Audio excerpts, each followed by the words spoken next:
La mère s'en va et elle découvre toute la plage. Mais elle revient après. Ah oui, elle revient. Marée haute. Marée basse. Marée haute. Marée basse. Marée haute. Marée basse. Au tout début du monde, la mer n'était pas salée, non? La mer, elle était sucrée. Il avait réussi à économiser une véritable fortune, 100 sous d'or. Mais il n'avait pas d'héritier, pas de femme, pas d'enfant. Une barque, il en avait déjà une. Des filets, il avait tout ce qu'il fallait. Qu'est-ce qu'il allait pouvoir s'acheter avec ça? Et il s'est dit, je vais changer de vie. Il s'est assis au bord de la mer pour réfléchir. Puis il a regardé les vagues arriver, l'écume se formait, et ça faisait comme des moutons sur la mer. Alors le vieux pêcheur, il s'est dit, c'est ça que je veux faire. Je vais m'acheter des moutons, je vais devenir berger. Tu sais pourquoi la mer, elle est bleue?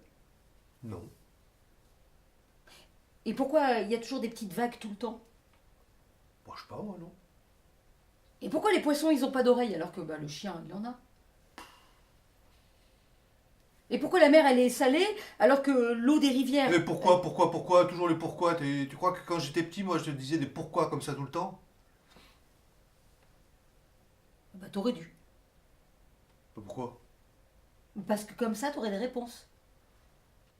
Il a regardé la feuille. Il a souri et il a dit, tu sais, le poids de rien, c'est rien. Et il a posé la feuille d'arbre sur le plateau de sa balance. Et on a vu le plateau s'incliner. Il a fallu plus de 200 pièces d'or pour ramener la balance à l'équilibre. Le pêcheur a récupéré son or et il est rentré chez lui le cœur léger et les poches pleines. Si tu veux naviguer sans risque de chavirer, au lieu d'un bateau, achète une île. Et monsieur, excusez-moi de vous déranger, ça fait un petit moment que j'observe votre manège. Là, vous sauvez les étoiles de mer, c'est ça? Le petit vieux a dit, ben oui, c'est ça, mademoiselle. Ah ben, vous n'avez pas fini, hein. Parce que les étoiles de mer comme ça, il y en a tout le long de la plage, hein.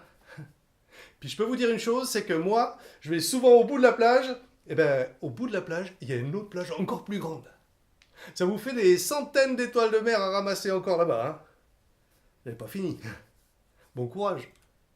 Et si on réfléchit un petit peu, des plages comme ça au bord de l'océan, il y en a des centaines, des milliers, ça vous fait des millions d'étoiles de mer à ramasser, hein. Je voudrais pas vous vexer, mais ce que vous faites au niveau de la planète, ça sert à rien. Chaque matin, il va sur l'eau et il jette ses filets. Ça fait des semaines qu'il n'a rien pris. Le soleil descend doucement à l'horizon. Il décide de rentrer chez lui. Et là, il pense à sa vieille qui n'a rien mangé depuis des jours. Alors une dernière fois, il jette son filet à la mer. Et quand il le ramène, entre les mailles, il y a un petit quelque chose tout doré. Le pêcheur l'attrape. C'est un petit poisson tout en or. Et tu sais ce qu'il dit un poisson quand il voit une étoile de mer? Non. Salut shérif.